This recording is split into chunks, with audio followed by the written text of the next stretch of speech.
स्वागत है दोस्तों आपका। मैं सुजीत सिंह आपका स्वागत करता हूं अपने जीत क्लासेस में, जहां हम पढ़ाते नहीं सिखाते हैं।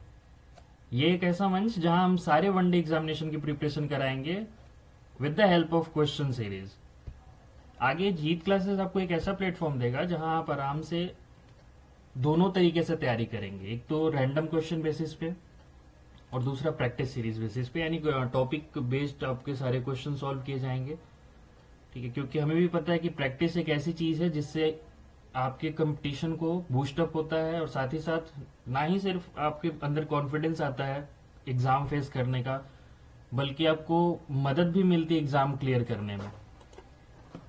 आज का ये जो वीडियो है वो क्वेश्चन बेस्ड प्रैक्टिस सेट है, और सबसे पहला सेट यही है। पहला सेट यहीं से शुरू हो रहा है क्वेश्चन बेस्ड प्रैक्टिस सेट का। तो चलिए शुरू करते हैं। सबसे पहला क्वेश्चन यही है कि निम्न में से कौन सा विटामिन जल में घुलनशील है। विटामिन जल में घुलनशील होने का मतलब होता है कि अगर वो बॉडी में इंटेक किया जाए तो वो आपका ब्लड में घुल जाता है और आसानी से एक्सक्रीट भी हो जाता है। तो सबसे पहली जो विटामिन है वो vitamin A, vitamin B, vitamin D और विटामिन ई। इनमें से कौन सा घुलनशील है जल में? तो जल में घुलनशील विटामिन जो होता है वो विटामिन बी और विटामिन सी होता है। बाकी जो विटामिन ए, डी, ई, के होते हैं ये सारे विटामिन फैट सोल्यूबल होते हैं। आगे अगर बात करें विटामिन बी की, क्योंकि इसमें विटामिन बी जो है वो आंसर करेक्ट है, ये विटामिन जल में घुलनशील है। तो विटामिन बी के बारे में अगर जानकारी लें तो विटामिन बी जो होता है उसका सोर्स जो होता है वो होते हैं आपका सब्जी हो गया, सब्जी के छिलके हो गए, ठीक है, बिना पॉलिश किया हुआ चावल हो गया। क्योंकि ये अक्सर क्वेश्चन पूछा जाता है कि पॉलिश किए गए चावल में किस विटामिन की लैक हो जाती है, तो वो विटामिन बी हो जाता है। तो ये इसके सोर्स हो गए। विटामिन बी की अगर कमी हुई तो आपको बेरी बेरी रोग हो सकता है। इसमें क्या होता है कि इंसान का भूख भूख मर जाता है, इंसान कमजोर होने लगता है, यही सारी चीजें प्रॉब्लम आती है। बाकी इसका जो केमिकल नेम बी का होता है, विटामिन बी का, वो होता है आपका थाइमीन। विटामिन ए का जो केमिकल नेम होता है वो आपका होता है रेटिनॉल। विटामिन डी को कैल्सीफेरॉल के नाम से जाना जाता है और विटामिन ई को टोकोफेरॉल के नाम से जाना जाता है। तो ये रहा, यानी इसका आंसर होगा विटामिन बी। अगले क्वेश्चन की तरफ बढ़े तो ये हिस्ट्री से है। मोतीलाल नेहरू और सी आर दास द्वारा 1923 ईस्वी में गठित पार्टी का नाम क्या था? स्वराज पार्टी, गदर पार्टी, राष्ट्रीय कांग्रेस पार्टी, या इनमें से कोई नहीं। एक्चुअली देखिए 1920 में जब असहयोग आंदोलन शुरू हुआ तो गांधी जी ने पहले ही निर्देश दे दिया था कि किसी तरह का हिंसक आंदोलन ये नहीं बनना चाहिए।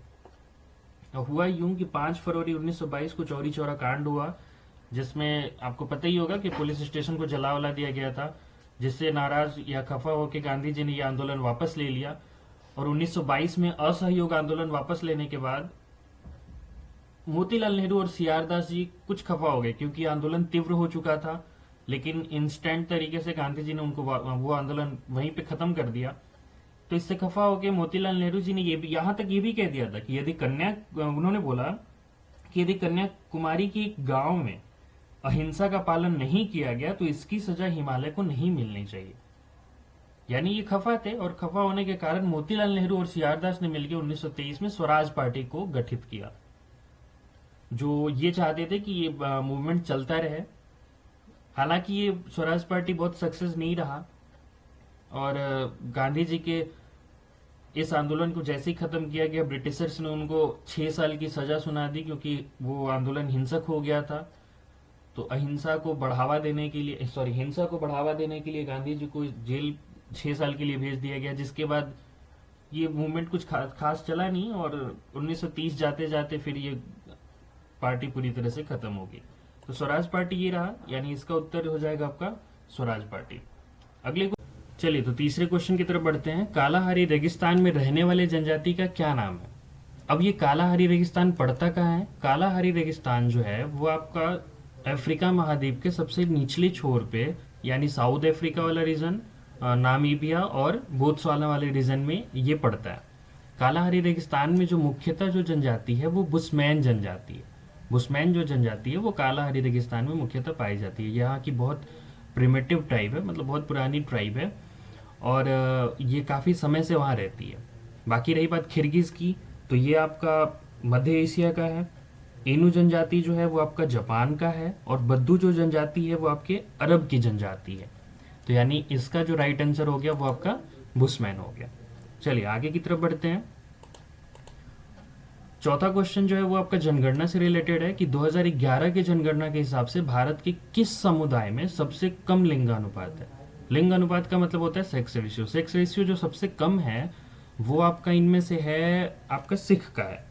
क्यों? क्योंकि सिख का जो है वो आपका लिंगानुपात है वो 903 रेशियो 1000 है। मतलब 903 सिख में जो 903 महिलाएं हैं 1000 मेल पर।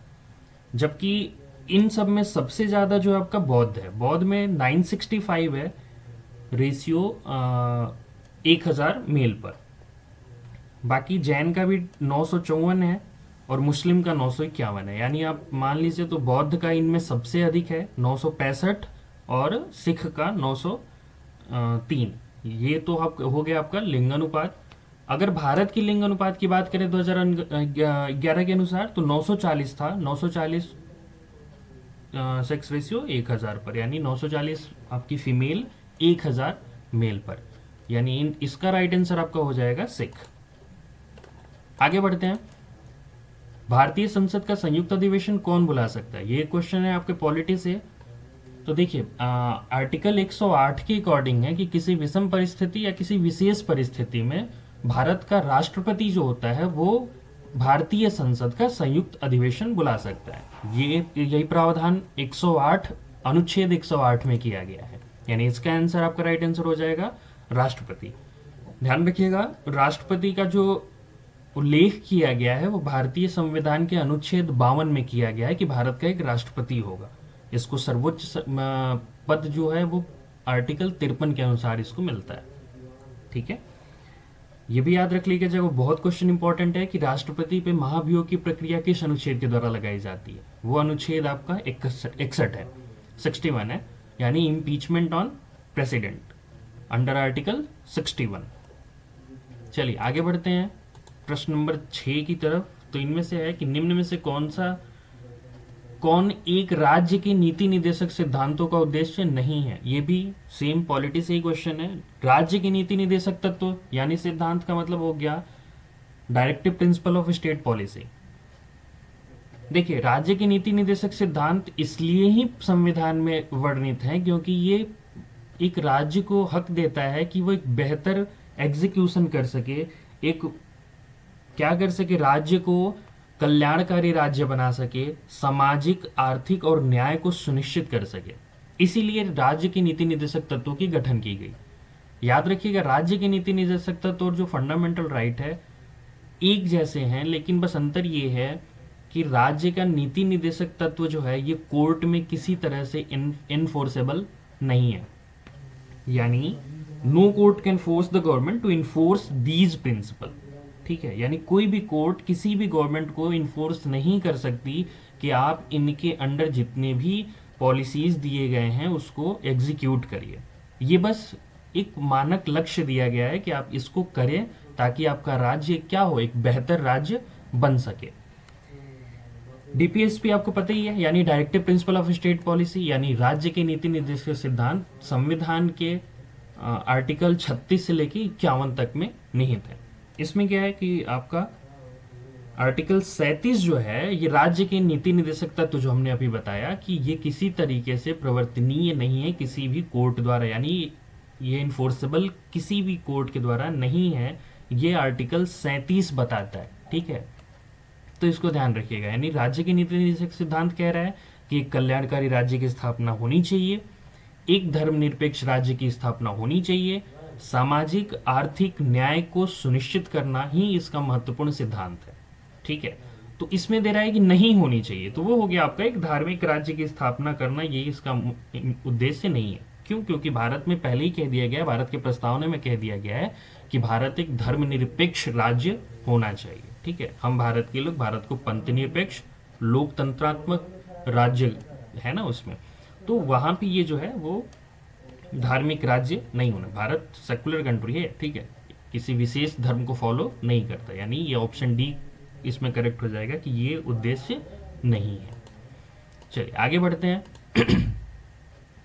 निम्न में कौन अर्धचालक है? अर्धचालक इट मीन सेमीकंडक्टर। देखिए ये साइंस से क्वेश्चन है। सेमीकंडक्टर वो कंडक्टर होते हैं जो नॉर्मल परिस्थिति होती है, नॉर्मल अंडर सर्कमस्टांसेस में वो एक इंसुलेटर की तरह काम करता है। लेकिन अगर विशेष परिस्थिति दी जाए, यानी कुछ ऐसा, या तो टेम्परेचर हाई कर दिया जाए या तो प्रेशर को हाई कर दिया जाए या समथिंग, कुछ ऐसा चेंजेस किया जाए इन्वायरमेंट में जिससे, या फिर उसके आसपास के माहौल में, जिससे वो जो इंसुलेटर का काम कर रहा है वो सब्सटेंस या वो एलिमेंट वो चेंज होके वो कंडक्शन का काम करने लगे, यानी कंडक्टर का काम करने लगे, यानी वो चालक का काम करने लगे।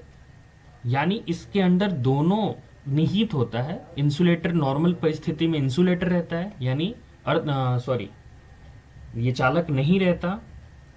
विषम परिस्थिति या स्पेशल कंडीशन देने पर ये क्या हो जाता है, ये चालक में तब्दील हो जाता है।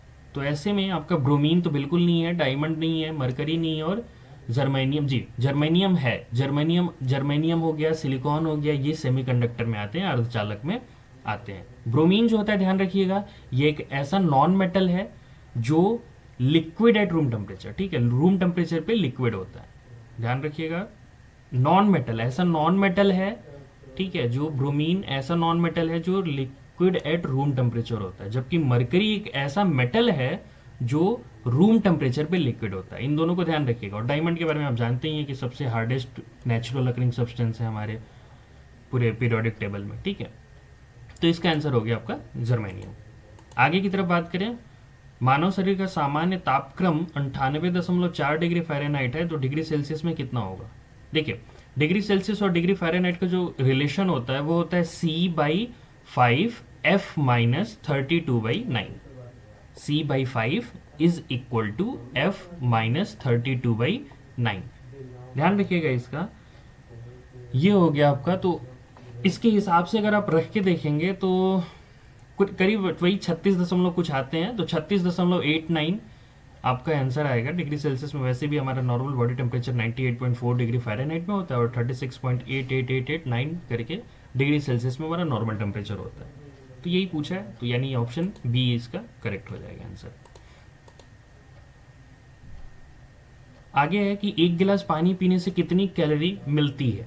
एक गिलास पानी पीने से कितनी कैलोरी मिलती है? तो देखिए पानी पीने से किसी भी प्रकार का कोई कैलोरी नहीं मिलता, ध्यान रखिएगा आप, किसी भी कैलोरी का कोई कैलोरी नहीं मिलता। यानी इसका जो राइट आंसर हो जाएगा वो आपका हो जाएगा 0 कैलोरी, कोई भी कैलोरी नहीं मिलता।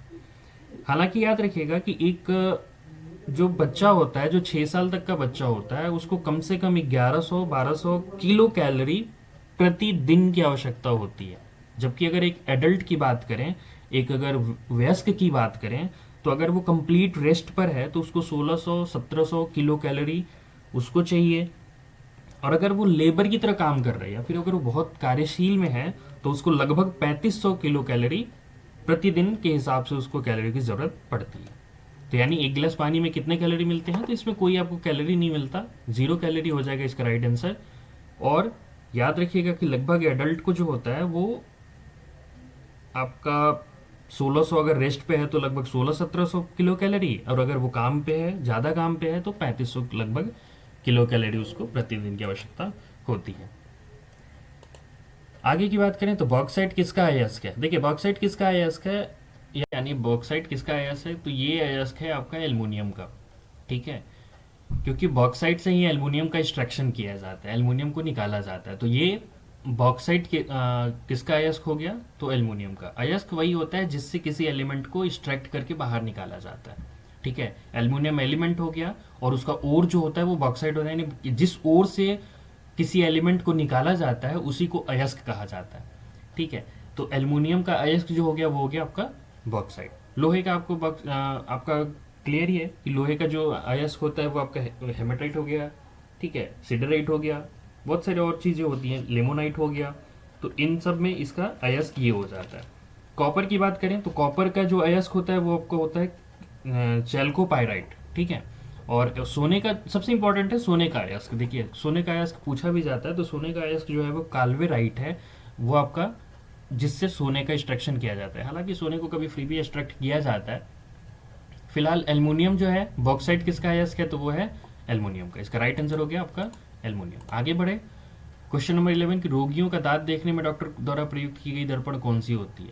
ध्यान रखिएगा कि कभी भी जब छोटी चीज़ों को देखना होता है बड़ा करके या जूम करके, तो उसमें हमेशा अवतल दर्पण का यूज किया जाता है। अवतल दर्पण in the sense concave mirror जो होता है, ठीक है। कॉनकेव मिरर क्या करता है, किसी भी छोटी चीज़ों को डिस्पर्स करके दिखाता है, बड़ा करके दिखाता है, जिससे डॉक्टर को आसानी होता है ट्रीटमेंट करने में, ठीक है। तो दांत के डॉक्टर हो गए, आँख के डॉक्टर हो गए, कान के डॉक्टर हो गए, ये सारे आपको क्या करेंगे, ये आपके अवतल दर्पण का यूज करेंगे। ईयर स्पेशलिस्ट जो होता है, ध्यान रखिएगा, कान के डॉक्टर को हम ओटोलॉजिस्ट बोलते हैं। आंख का जो डॉक्टर होता है उसको हम बोलते हैं आपको ओप्थेल्मोलॉजिस्ट, ठीक है। और दांत के डॉक्टर को डेंटिस्ट तो बोला ही जाता है, तो इसका तो यूज आपको पता ही है। यानी इस क्वेश्चन का जो राइट आंसर हो जाएगा वो हो जाएगा आपका अवतल दर्पण यानी कॉनकेव मिरर। आगे की तरफ बढ़े, मायोपिया वाला व्यक्ति क्या देख सकता है।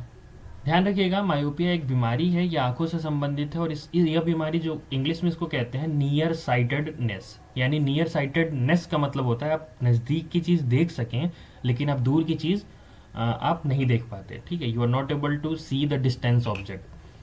तो इसमें क्या होता है कि मायोपिया में होता है कि आप कि आंखें का जो बाहर वाला पार्ट होता है यानी कॉर्निया जो होता है वो बड़ा हो जाता है, जिसके कारण जो फोकल लेंथ होता है हमारा रेटिना तक नहीं पहुंच पाता, जो फोकस होता है यानी इमेज जो होता है वो रेटिना तक नहीं बन पाता, और जब दूर की चीज हम देखते हैं तो वो रेटिना के पहले ही क्या बनता है, वो इमेज बन जाता है। ये मान लीजिए आपका रेटिना है, तो अगर कोई इमेज आता है तो यही बन जाता है, ठीक है। तो हमको वहां तक पहुंचाने के लिए उस रेज को डिस्पर्स करना है। तो अभी मैंने बताया कि किसी भी डिस्पर्सन के लिए यानी किसी भी रेज को डिस्पर्स करने के लिए, उसको फैलाने के लिए कॉनकेव मिरर या कॉनकेव लेंस की जरूरत होती है। तो हमेशा याद रखिएगा, जो मायोपिया से पीड़ित व्यक्ति है वो कौन सा चश्मा लगाता है, तो वो लगाता है आपका कॉनकेव यानी अवतल जो होता है, अवतल लेंस जो होता है वो यूज करता है, ताकि वो दूर की जब चीजें देखे तो उसका रेज जो है वो डिस्पर्स करके रेटिना पर पड़े और वो बेहतर चीजें देख पाए, स्पष्ट रूप से देख पाए। तो मायोपिया वाला व्यक्ति क्या देख सकता है, तो वो नजदीक की चीज देख सकता है, दूर की चीज नहीं देख सकता। हालांकि याद रखिएगा, मायोपिया को हिंदी में थोड़ा अजीब नाम दिया गया है, निकट दृष्टि दोष कहा जाता है। निकट दृष्टि, हालांकि उसको निकट दृष्टि दोष होता नहीं है, बस बोला गया है, इसलिए इसको इंग्लिश में आप समझेंगे तो ज्यादा बेहतर होगा। मायोपिया इज नियर साइटेडनेस, ठीक है, नियर साइटनेस, ठीक है। तो यानी पास की चीज, साइट मतलब देखना और नेस मतलब एबल टू सी, ठीक है, यानी वो पास की चीज देख सकता है, दूर की चीज नहीं देख सकता।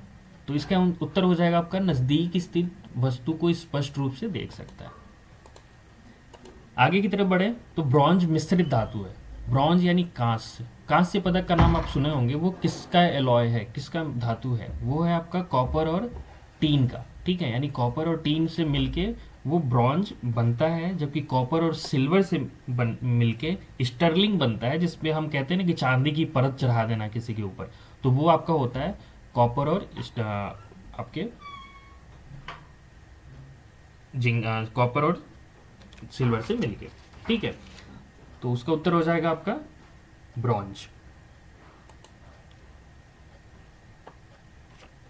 आपका ब्रॉन्ज का उत्तर हो जाएगा आपका, सॉरी, कॉपर और टीन, सॉरी थोड़ा सा मिसलीड हो गया। ब्रॉन्ज का आपका राइट आंसर हो जाएगा आपका, इसका किसका मिश्रित धातु है, तो आपका कॉपर और टीन हो जाएगा, जिसमें कॉपर 88% यूज होता है, टीन 12% यूज होता है। ध्यान रखिएगा, एक होता है ब्रास जिसमें कॉपर और जिंक यूज किया जाता है, जो आपके तीसरे नंबर पे दिया गया है। तो कॉपर और जिंक का जो है, ये जो होता है ये ब्रास एलॉय बनता है, ठीक है। ब्रास में ये दो चीजें यूज की जाती हैं, जबकि ब्रॉन्ज में कॉपर और टीन यूज किया जाता है। कंफ्यूजन होता है, इसलिए याद रखिएगा ब्रास और ब्रॉन्ज में कि ब्रॉन्ज में जेड है तो जेड इसमें नहीं आता है, यानी ये जिंक नहीं आएगा। सबसे आसान तरीका, ब्रॉन्ज में जेड आता है तो ये जिंक नहीं आएगा, कॉपर और टीन आएगा, टी आएगा, जेड नहीं आएगा, सिंपल सी बात है। और ये जो चौथा है लिड और टीन, ये होता है आपका सोल्डर में यूज किया जाता है, जो आपके इलेक्ट्रिकल पर्पज से जो तार होते हैं उनको जोड़ने में सोल्डर का यूज किया जाता है ना, तो वो सोल्डर किससे बना होता है आपका, ये लेड और टीन से बनता है, ठीक है। अक्सर ये चारों बहुत इंपॉर्टेंट है एलॉय, और ये चारों मिक्सचर हमेशा पूछा जाता है।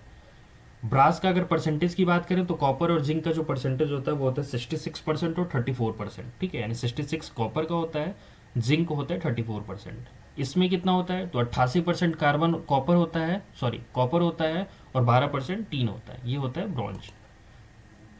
आगे की बात करें तो निम्न में से कौन सा तना है, तना ध्यान रखिएगा, तना से हम स्टेम से क्या करते हैं, हमारा परसेप्शन होता है कि जो ग्राउंड के ऊपर जो होता है वो होता है स्टेम, और जो ग्राउंड के नीचे होता है वो होता है रूट। हालांकि इसमें जो चारों ऑप्शन है वो सारे अंडरग्राउंड ही है, अंडरग्राउंड ही इनका प्रोडक्शन होता है। तो इसमें तना कौन सा हो जाएगा, तो देखिए तना का एक स्पेशल कैरेक्टर होता है कि तना के पास नोड और बड्स होता है, जिससे उनमें पत्तियां, उसी नोड और उसी बड से पत्तियां और फ्रूट्स वो उनमें बियर होते हैं, यानी उनमें धारण होते हैं।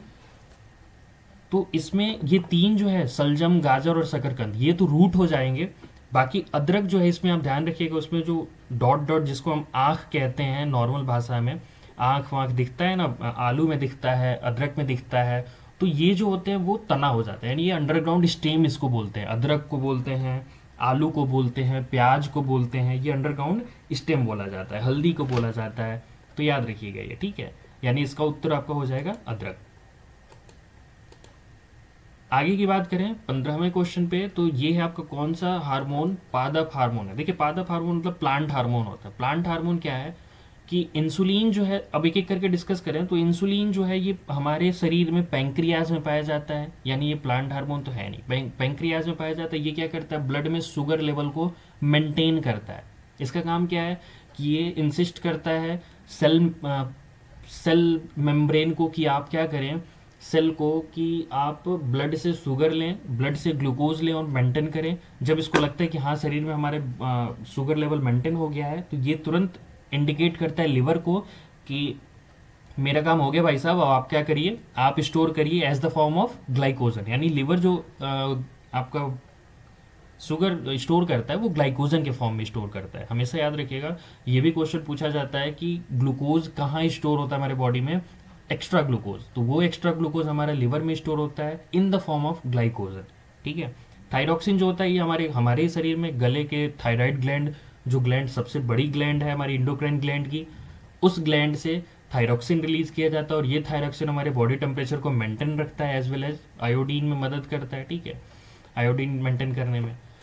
तीसरा जो ऑप्शन है एस्ट्रोजन। एस्ट्रोजन याद रखिएगा ये फीमेल का सेक्स हार्मोन होता है, ये सेकेंडरी सेक्सुअल कैरेक्टर जनरेट करने में मदद करते हैं, यानी जो गर्ल्स होती हैं उनकी मेंस्ट्रुएशन साइकिल में, और प्लस उनके जो सेक्सुअल पार्ट होते हैं उसको बड़ा करने में या उसको मेंटेन करने में मदद करता है।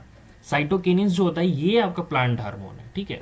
साइटोकिनिन्स क्या करता है कि ये प्लांट को इनहिबिट करता है, सॉरी प्लांट के ग्रो को अच्छा करता है, सेल डिवीजन अच्छा करता है, ताकि प्लांट अच्छे से फले और फूले, अच्छा बढ़े, ठीक है। यानी साइटोकाइनेस जो है वो आपका प्लांट हार्मोन हो जाता है। तो ये आपका आंसर यहाँ राइट हो जाएगा। चलिए, तो ये रहा आज के वीडियो का सारा 15 क्वेश्चन। ये 15 क्वेश्चन में आप बेहतर होगा समझ पाए होंगे, मुझे जहाँ तक आशा है कि आप बेहतर समझ पाए होंगे, और प्लस सारे ऑप्शन को डिस्क्राइब किया, तो आपके 15 क्वेश्चन के साथ साथ ऑप्शन भी क्लियर हुए। अगर आपको ये वीडियो अच्छा लगा तो लाइक करिए, सब्सक्राइब करिए, और प्लीज़ प्लीज़ प्लीज़ अपने फ्रेंड्स में शेयर करिए, क्योंकि हमने एक नया इनिशिएशन लिया है। हमें जितना आपका सपोर्ट मिलेगा हम उतनी बेहतर वीडियो बना पाएंगे, ठीक है। तो चलिए, जीत क्लासेस के साथ बने रहने के लिए धन्यवाद, शुक्रिया।